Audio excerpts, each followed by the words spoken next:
Chapter 7, Nausicaä. The summer evening had begun to fold the world in its mysterious embrace. Far away in the west the sun was setting. The last glow of all too fleeting day lingered lovingly on sea and strand, on the proud promontory of dear old Hove, guarding as ever the waters of the bay on the weed-grown rocks. Gertie MacDowell was seated, lost in thought, gazing far away into the distance was, in very truth, as fair a specimen of winsome Irish girlhood as one could wish to see. The waxen pallor of her face was almost spiritual in its ivory-like purity, though her rosebud mouth was a genuine Cupid's bow, Greekly perfect. Gertie gazed out towards the distant sea, and while she gazed, her heart went pit-a-pat. Yes, it is me he's looking at, and there's meaning in his look. His eyes burn into me as though they will search me through and through, read my very soul. Wonderful eyes they are, superbly expressive. But can you trust them? People are so queer. Oh, I can see at once by his dark eyes and his pale intellectual face that he's a foreigner. He's in deep mourning, I can see that. And the story of a haunting sorrow is written on his face. I would give worlds to know what it is. He's looking up so intently, so still. Here was that of which Gertie had so often dreamed. It was he who mattered, and there was joy on her face, because she wanted, because she felt instinctively that he was like no one else. The very heart of the girl woman went out to him, her dream husband, because Gertie knew on the instant it was him. If he has suffered, more sinned against than sinning, or even if he has been himself a sinner, a wicked man, I care not. Even if he's a Protestant or a Methodist, I can convert him easily if he truly loves me.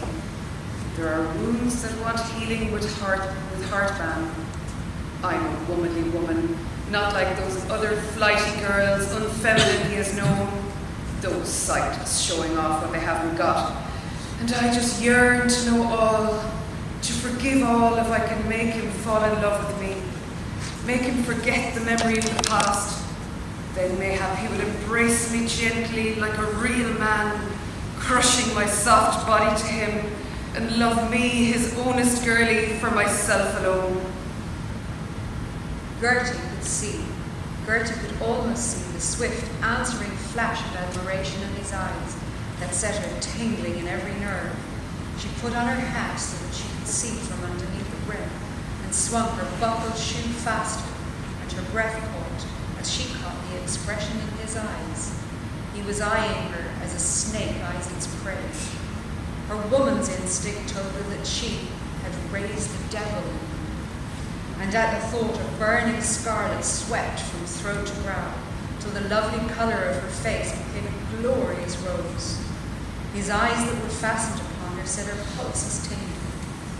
Gertie looked at him a moment, meeting his glance, and a light broke in upon her. White hot passion is in his face, passion silent as the grave, and it has made me his.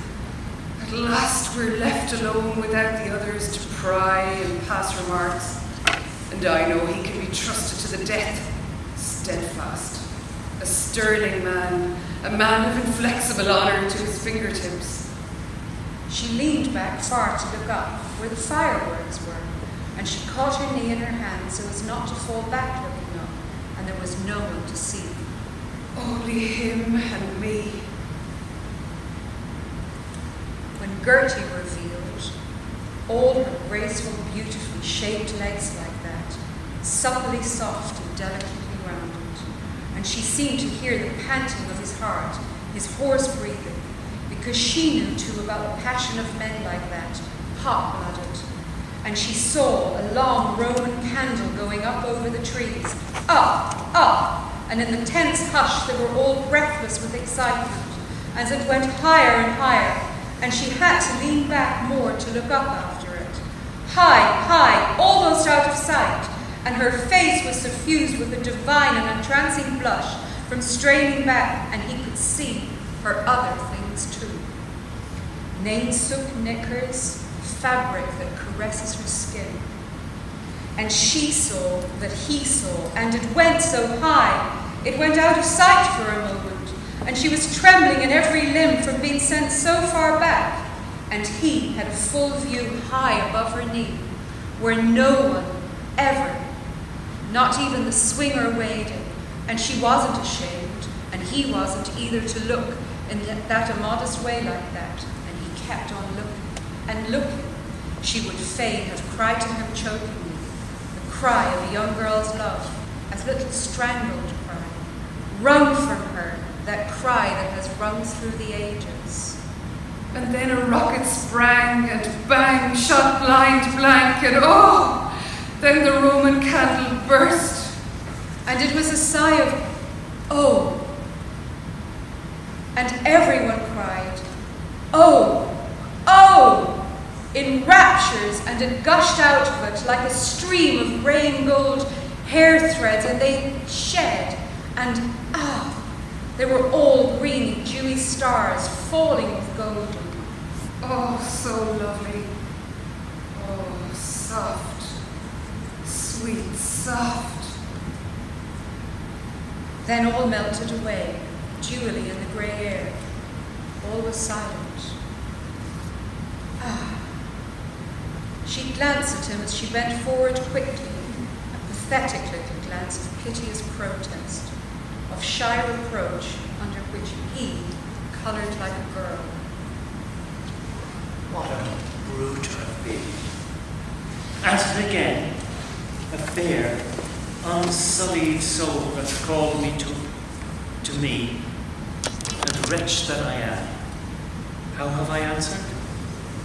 An utter cad I've been, I of all men.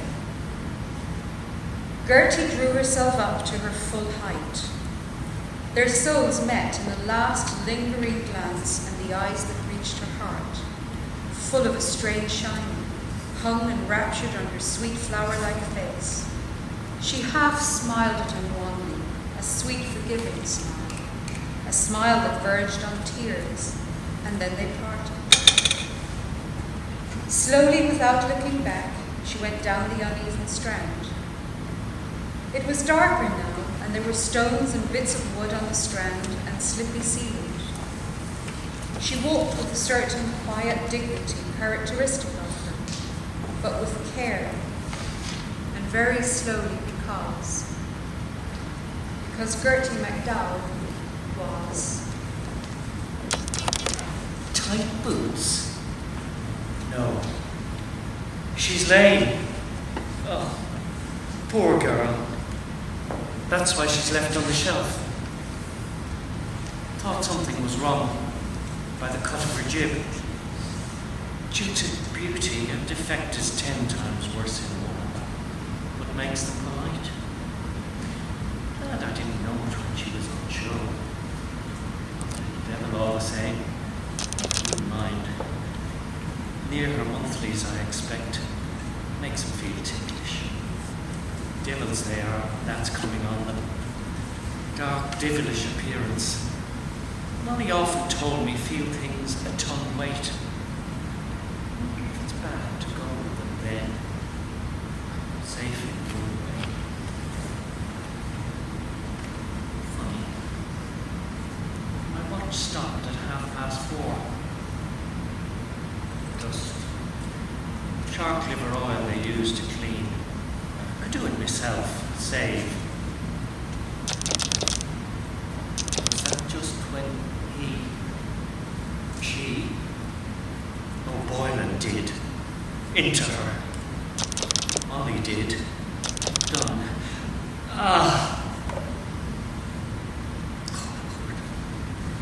That little limping devil begins to feel cold, clammy. After effect, not pleasant. Still, you have to get rid of it some way. They don't care.